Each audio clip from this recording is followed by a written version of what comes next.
एक दिन मुझसे मेरे दोस्त ने पूछा कि यार अगर गवर्नमेंट के पास पैसे छापने की मशीन और बहुत सारे पेपर्स है तो क्यों वो पब्लिक को नहीं पैसे छाप कर देती, सारे गरीब अमीर बन जाएंगे और पैसे कमाने की ज़रूरत ही नहीं पड़ेगी। तो उसकी इस बात पर कंप्लीट रिसर्च करने के बाद मैं इस कंक्लूजन पर पहुंचा कि अगर किसी देश की गवर्नमेंट ने ऐसा किया तो वो कंप्लीट देश बर्बाद हो जाएगा। एक एग्जाम्पल के साथ समझाता हूँ कि क्यों। फॉर एग्जाम्पल, अगर आपके पास बहुत सारे पैसे आ जाएंगे और अगर आपकी सिटी में रहने वाले सभी लोगों के पास बहुत सारे पैसे आ जाएंगे तो वो डायरेक्टली पहुंच जाएंगे एक सबसे अच्छी लग्जरियस कार लेने के लिए। फॉर एग्जांपल, वो एक कंपनी है बुगाटी।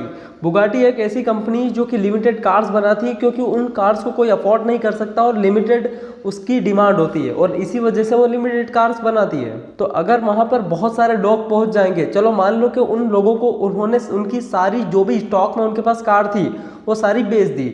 अब वो नई कार मैन्युफैक्चर ही नहीं कर पाएंगे, क्योंकि जितने भी उनके कार बनाने वाले होंगे या फिर मैन्युफैक्चर वो करने वाले होंगे वो सारे के सारे को तो गवर्नमेंट पैसा दे रही है बहुत सारा, तो वो काम ही क्यों करें। उसी तरह जो फार्मर्स होते हैं, अगर उन्हें गवर्नमेंट बहुत सारा पैसा दे रही होगी तो वो काम क्यों करें, वो क्यों खेती करें और फालतू मेहनत करके पैसे कमाएं, जबकि उनको डायरेक्टली गवर्नमेंट पैसा दे रही है। तो इसी वजह से अगर कोई काम नहीं करेगा तो जो भी हमारी बेसिक नीड्स है वो कैसे पूरी होंगी और वो कहाँ से आएंगी। और इसी वजह से हमें दूसरे देशों से सामान लाना पड़ेगा और इसी वजह से हमारे जो देश की इकोनॉमी है वो बिल्कुल बर्बाद हो जाएगी और इसी वजह से पूरा का पूरा देश ही खत्म हो जाएगा। तो यही रीज़न है कि सरकार कभी भी पैसे बनाकर नहीं दे सकती। तो अगर आपके भी मन में ऐसे ही हिलेरियस क्वेश्चंस आते हैं तो मुझे कमेंट कीजिए, मैं उन्हें रिसर्च करके जस्टिफाई करूँगा।